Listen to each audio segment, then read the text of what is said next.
Bismillahirrahmanirrahim. Hai semuanya, kali ini kita akan membahas topik yang sering kita dengar, tapi kadang masih banyak yang salah paham. Apa itu sains? Sains adalah bagian penting dari kehidupan kita. Tapi apakah sains hanya tentang teori-teori rumit? Atau eksperimen yang dilakukan para ilmuwan di laboratorium? Atau hanya sekedar pelajaran di sekolah? Biologi, fisika, kimia? Jawabannya lebih luas daripada itu. Dan kita akan menjelaskan secara sederhana. Jadi, ayo kita mulai. Sains berasal dari bahasa Latin, scientia, yang artinya pengetahuan. Sains adalah cara sistematis untuk memahami dunia. Melalui sains, kita mencoba menjawab berbagai pertanyaan tentang kehidupan, alam semesta, dan segala hal di sekitar kita. Misalnya saat kamu bertanya, mengapa langit biru? Atau mengapa hujan turun? Kamu sebenarnya sudah memulai proses berpikir ilmiah. Jadi sains bukan hanya untuk ilmuwan atau orang pintar. Sains adalah bagian dari rasa ingin tahu kita sebagai manusia. Tapi, apa bedanya sains dengan sekedar rasa penasaran biasa? Bedanya, sains menggunakan bukti dan logika untuk menjawab pertanyaan. Jawaban dalam sains harus bisa dibuktikan, diuji, dan diulang oleh orang lain. Sains menggunakan metode yang disebut metode ilmiah. Ini adalah proses langkah demi langkah yang membantu memastikan jawaban kita akurat. Semua dimulai dari rasa ingin tahu. Misalnya kamu melihat apel jatuh dari pohon. Kamu mungkin bertanya, kenapa apel jatuh ke bawah, bukannya ke atas? Hipotesis adalah jawaban sementara. Misalnya, apel jatuh karena ada gaya yang menariknya ke bawah. Untuk membuktikan hipotesis, kamu perlu melakukan eksperimen. Misalnya, kamu coba menjatuhkan benda lain seperti bola atau kertas dan melihat apakah semuanya jatuh ke bawah. Setelah eksperimen, kamu mengamati hasilnya. Apakah data mendukung hipotesismu? Kalau ya, maka hipotesismu bisa jadi benar.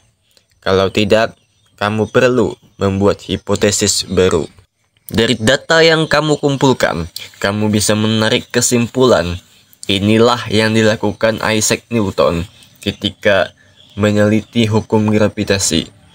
Metode ini membantu kita memastikan bahwa jawaban dalam sains tidak didasarkan pada pendapat pribadi atau dugaan semata, tapi berdasarkan fakta yang sudah diuji.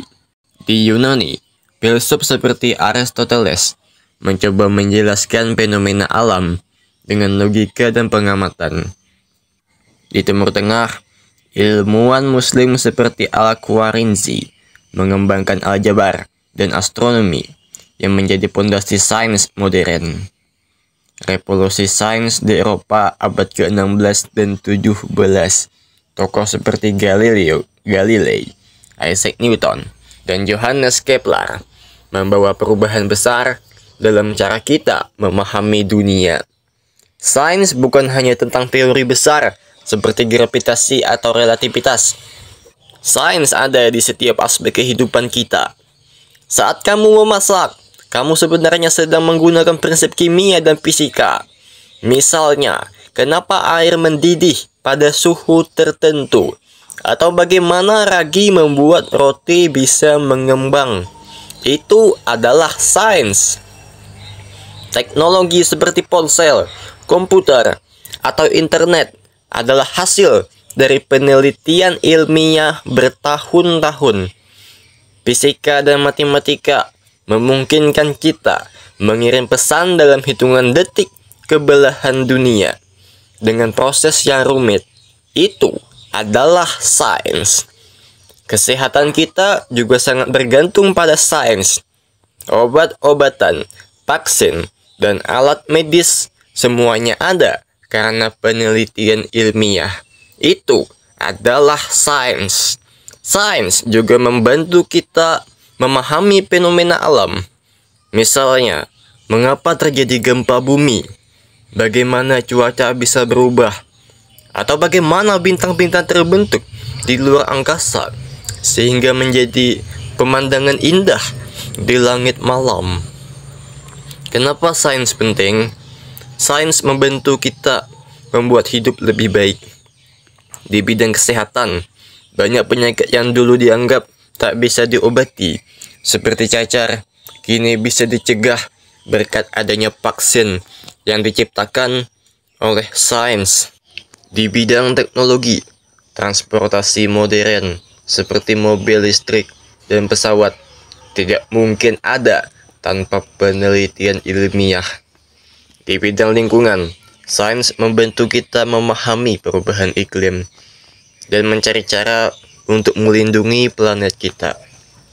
Selain itu, sains juga memberi kita kemampuan untuk menjawab pertanyaan besar tentang asal-usul kita dan masa depan kita. Contohnya, teori Big Bang membantu menjelaskan bagaimana alam semesta terbentuk, dan penelitian tentang energi terbarukan membantu kita mencari cara untuk hidup lebih berkelanjutan.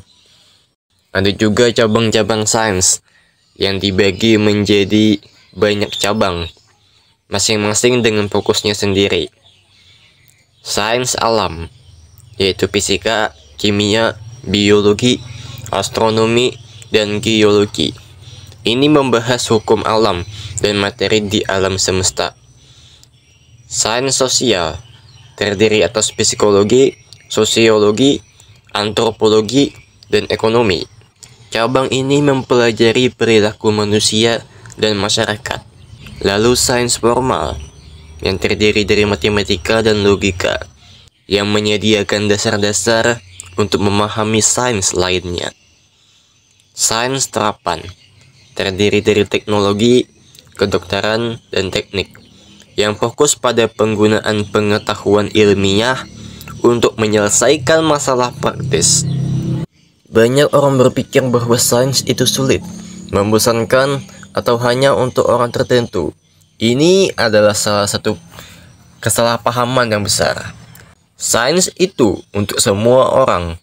Kamu tidak perlu menjadi seorang ilmuwan untuk memahami sains. Kamu hanya perlu rasa ingin tahu dan keinginan belajar yang kuat. Sains tidak selalu benar, tapi terus berkembang. Sains bukan tentang jawaban yang mutlak, melainkan tentang proses mencari kebenaran. Ketika ada bukti baru, sains bisa berubah. Contohnya, dulu orang berpikir bahwa bumi adalah pusat alam semesta, di mana matahari mengelilingi bumi. Tapi kemudian, bukti menunjukkan bahwa bumi sebenarnya mengelilingi matahari. Ada juga yang dulu berpikir bahwa bumi itu datar. Lalu di masa depan terbukti bahwa bumi itu bulat. Ini menunjukkan bahwa sains selalu terbuka pada pembaruan. Jadi, apa itu sains? Sains adalah cara kita memahami dunia, menjawab pertanyaan dengan bukti, dan mencari solusi untuk masalah yang kita hadapi. Sains bukan hanya milik ilmuwan, tapi milik semua orang yang punya rasa ingin tahu dan keinginan kuat untuk belajar. Sains ada di mana-mana, di udara yang kita hirup, makanan yang kita makan, dan teknologi yang kita gunakan setiap hari. Dengan memahami sains, kita bisa membuat hidup lebih baik dan memahami tempat kita di alam semesta yang luas ini. Sains bukan hanya sekedar alat untuk memahami dunia, tetapi juga jembatan menuju masa depan. Dengan rasa ingin tahu, keterbukaan pikiran, kolaborasi, dan keinginan belajar, sains akan terus membawa kita ke hal-hal yang luar biasa. Mari kita jaga semangat ini, Karena dunia yang lebih baik dimulai dari pemahaman yang lebih baik. Inilah sains. Terima kasih sudah menonton sampai akhir. Jangan lupa untuk terus belajar, bertanya, dan berbagi pengetahuan. Sampai jumpa di video berikutnya. Dan tetap semangat mencari ilmu pengetahuan. Jika kau suka konten ini, silahkan like dan subscribe. Dah.